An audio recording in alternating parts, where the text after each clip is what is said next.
Hola, ¿qué tal? Mi nombre es Luz Helena Rosas Hernández y voy a ser su facilitadora en esta tercera sesión, en donde vamos a abordar el tema de la perspectiva de género y la violencia de género. El objetivo principal es identificar y reflexionar la influencia que los roles y estereotipos de género tienen tanto en las distintas manifestaciones de violencia contra las mujeres y niñas, así como en la falta de acceso a la justicia. Por otra parte, tendremos la oportunidad de comprender la importancia de la aplicación de la perspectiva de género como una herramienta indispensable para la protección de los derechos humanos, sobre todo en los casos en donde se ven involucradas mujeres y niñas que son víctimas de violencia por razones de género. ¿Cómo lo vamos a hacer? Bueno, a través de dos actividades. La primera va a ser reflexionar sobre los estereotipos y la violencia de género, cómo estos influyen en la vida cotidiana y cómo es que influyen de manera negativa en contra de las mujeres y por esa razón vivimos violencia de género. La otra actividad es sobre la importancia de juzgar con perspectiva de género. Una vez conociendo esta herramienta fundamental para todo el trabajo que realizamos desde y en cualquier profesión, sobre todo en casos de acceso a la justicia, es muy importante que se aplique de manera adecuada y para eso vamos a revisar varias lecturas y conocerla un poco mejor. Pues bien, los temas que vamos a abordar, como les mencionaba, son conceptos básicos sobre la perspectiva de género y derechos humanos. Para esto es esencial conocer lo básico, que es ¿qué es el sexo? Precisamente, bueno, el sexo es un conjunto de diferencias biológicas, anatómicas y fisiológicas con las que nacemos. Todas las personas, cuando nacemos, tenemos estas diferencias biológicas, anatómicas o fisiológicas que nos presentan como mujeres, como hombres o como personas intersexuales.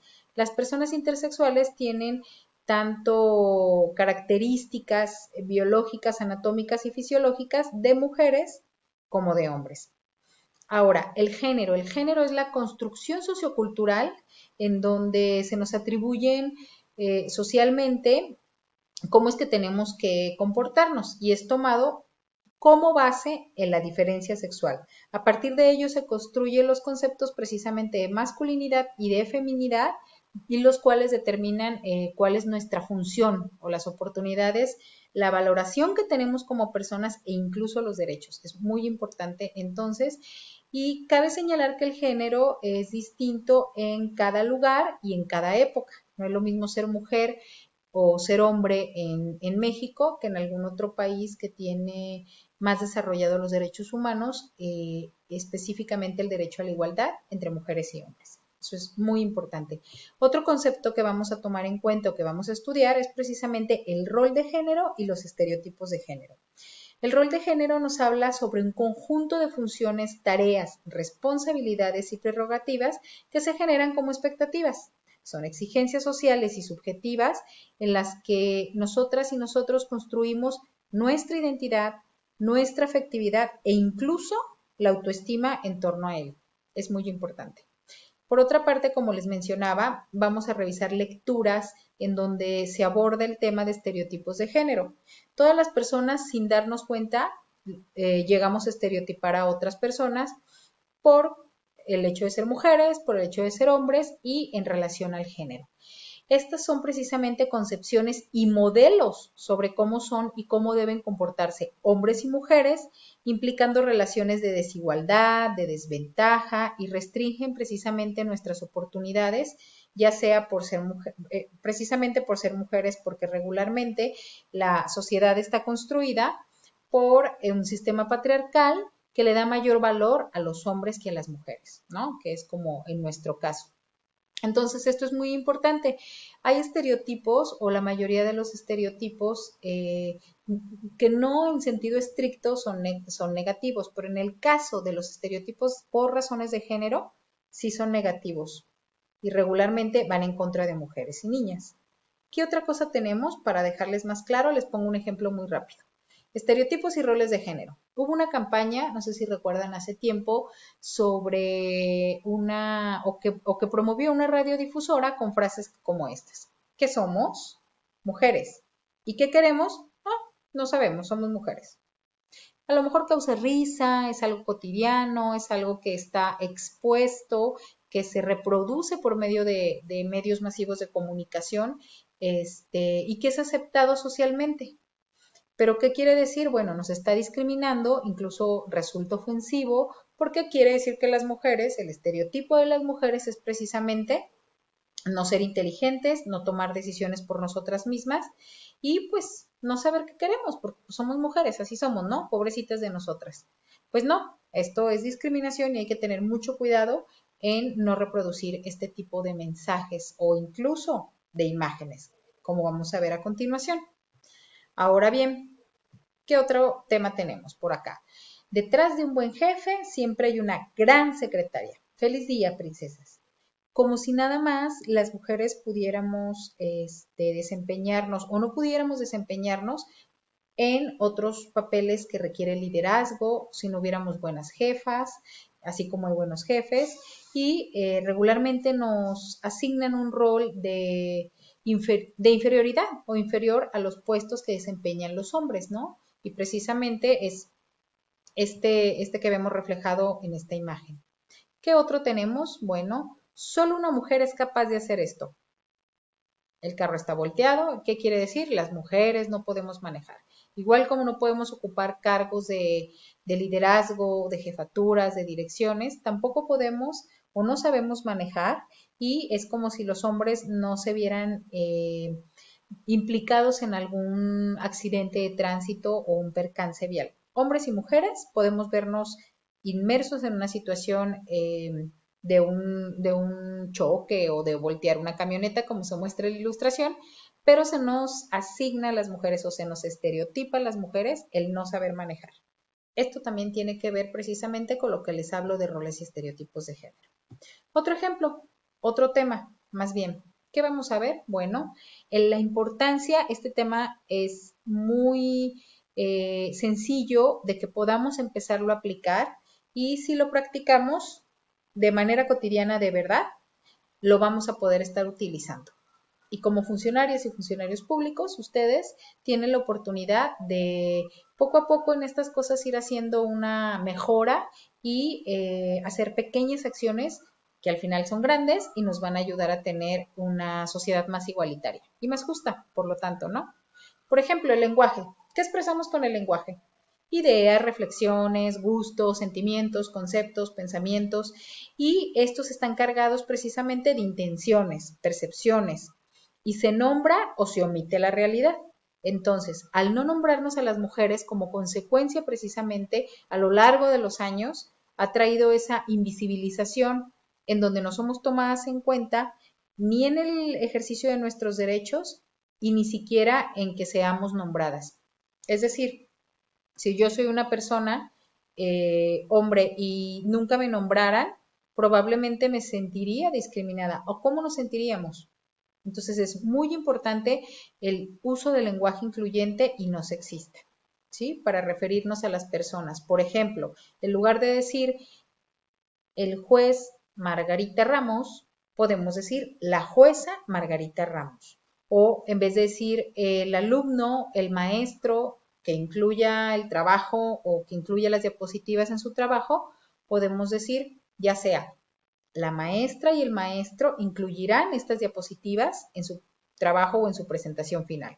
O decir, el alumno y la alumna tendrán que realizar un examen al final. Podemos decir, el alumnado realizará un examen al final. Y ya estamos siendo incluyentes, no excluimos a las mujeres y estamos contribuyendo precisamente a este derecho a la igualdad. Es muy importante, parece muy obvio, pero les invito a que revisen la lectura, que son 10 puntos muy sencillos para el uso del lenguaje incluyente y no sexista. Perfecto. ¿Qué más vamos a revisar? Bueno, el concepto de la perspectiva de igualdad de género, que es un concepto muy importante y es una visión científica, analítica y política sobre mujeres y hombres. ¿Qué propone? Eliminar cualquier causa de opresión de género, como la desigualdad, injusticia, violencia y jerarquización de las personas basada en su sexo. Que todo esto tiene que ver con lo que hemos venido revisando y promueve precisamente igualdad entre las personas a través del adelanto para lograr un bienestar subjetivo de las mujeres. Contribuye a construir una sociedad en donde las mujeres y los hombres tengan el mismo valor sobre una base de igualdad, derechos humanos y libertades fundamentales, para acceder a todo tipo de recursos económicos, la representación política, social, cultural, civil, así como todos los ámbitos de la vida. Esto es muy importante y como dice la imagen, la desigualdad de género disminuye la capacidad de ver al otro, a la otra, como semejante. Entonces dejamos de ser personas como los hombres, las mujeres, al no aplicarse la perspectiva de igualdad de género. ¿Qué más? Vamos a revisar el concepto de violencia contra las mujeres y también vamos a revisar la definición y ámbito de aplicación. Hay muchos conceptos de violencia de género, violencia contra las mujeres, pero de manera general les comparto que es la violencia contra la mujer es cualquier acción o conducta basada en su género que cause muerte, daño, sufrimiento físico, sexual o psicológico a la mujer, tanto en el ámbito público como en el privado. Esto es muy importante. No es solo una cuestión del ámbito familiar, sino que hay distintos ámbitos y manifestaciones, tipos y modalidades de violencias en donde se ejerce y tiene que ver con el hecho precisamente de ser mujeres. Esto es tomado de la Convención Belén do Pará. Y bueno, tenemos también esta definición y ámbito de aplicación en donde nos dice que la violencia contra las mujeres se entenderá la que incluye la violencia física, sexual y psicológica. Cabe señalar que la Ley de Acceso contra las Mujeres a una Vida Libre de Violencia habla de tipos de violencia física, sexual, psicológica, económica y patrimonial y modalidades como la violencia comunitaria, la violencia laboral, docente, la violencia feminicida, que la forma más extrema que termina con la vida de las mujeres por el hecho de ser mujeres y la violencia institucional, que esa, como lo menciona este artículo, es la que perpetra o tolera el Estado, sus agentes, donde quiera que ocurra. Entonces, tener mucho cuidado porque nosotros también con la discriminación que ejercemos desde las instituciones estamos generando y perpetrando violencia contra las mujeres. Y bueno, también tenemos, por otro lado, este es muy importante, el artículo 7 de la Convención del Belém do Pará, es muy importante para poder aplicar de manera adecuada la perspectiva de género.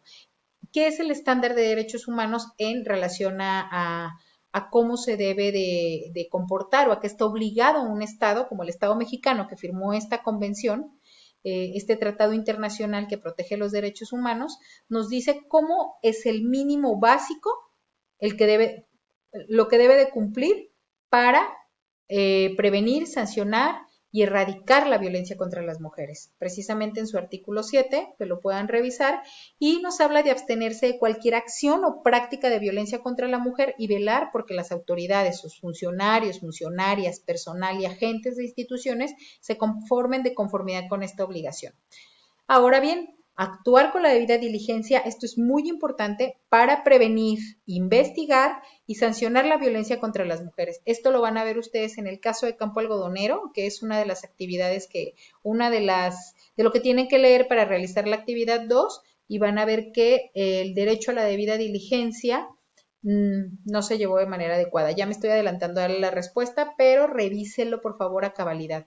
Ahora, finalmente, incluir en su legislación interna normas penales, civiles, administrativas, así como las de cualquier naturaleza que sean necesarias para prevenir, sancionar y erradicar la violencia contra las mujeres y adoptar las medidas administrativas apropiadas que sean a cada caso. Esto es lo que es el estándar de derechos humanos, artículo 7 de la Convención Belén do Pará, y es lo que le toca al Estado hacer, al Estado mexicano, ¿no? En cualquiera de sus niveles de gobierno. Así que pongan mucha atención, conozcámoslo y apliquemos todas y todos la perspectiva de género, dejemos de lado los prejuicios, los estereotipos. Les invito a que podamos reflexionar, tener mucha apertura en el tema, suele ser un tema luego bastante polémico, y aunque parezca que ya las mujeres y los hombres hemos logrado esta igualdad o que no hay una opresión por el hecho de ser mujeres, hay investigaciones, ustedes lo van a ver en las lecturas, y datos que desafortunadamente nos siguen manteniendo como víctimas de violencias por razones de género y en aumento el feminicidio, que es otro tema que va dentro de esto que vamos a revisar y que ustedes van a conocer. Entonces yo les invito a que todo lo lean a la luz de los derechos humanos, al principio a la igualdad y al derecho a la igualdad entre mujeres y hombres. Y quiero cerrar con esta frase. La